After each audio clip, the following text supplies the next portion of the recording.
mga kaibigan, mga kasili or il. Yan ako pa to. I-rep ko muna to bago to kuan kasi wala pa kaming mga ingredients para iluto to. Kasi sobrang sarap to.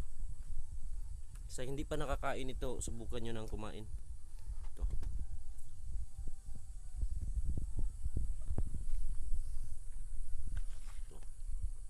Sobrang sarap to, lalo na sa gata to iluto.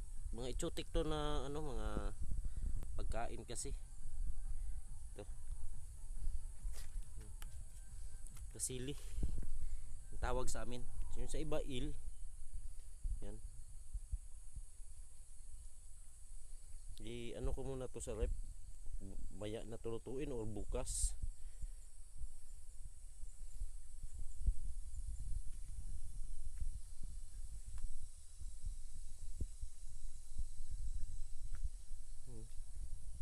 Sobrang sarap to. Kung gusto nyo lang, kung magustuhan na to ninyo video, paki-like lang po at paki-comment, paki-share at paki-follow naman.